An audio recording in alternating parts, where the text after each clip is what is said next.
Je suis retombée dans le sexe. J'aime Jésus, je me suis fait baptiser, j'ai reçu le Saint-Esprit. Au début, ça allait, mais maintenant, je pense tout le temps au sexe. Je ne sais pas quoi faire, je me sens coupable, j'arrive pas à résister à la tentation.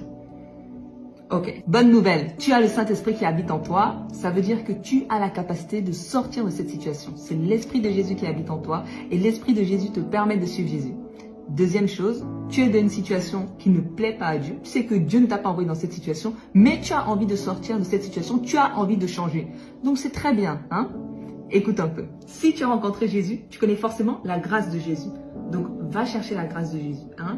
Aujourd'hui encore, n'aie pas honte, va, parle à Jésus, demande-lui pardon et demande-lui de t'aider. Maintenant, écoute bien, tu as le Saint-Esprit, tu veux suivre Jésus, tu es dans une guerre spirituelle terrible, un combat.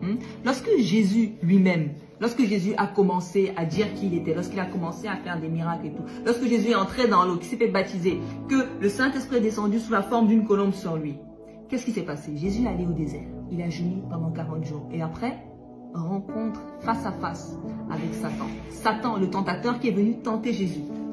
Est-ce que tu comprends ce que je veux dire ou pas? Tu as rencontré Jésus, ça veut dire que le tentateur, ça veut dire que Satan va vouloir te faire tomber. Satan va vouloir que la mort te touche. Satan va vouloir t'éloigner de Dieu. Le Saint-Esprit habite en toi, sois sans inquiétude quand je te parle, mais il faut que tu réalises que tu es dans un combat.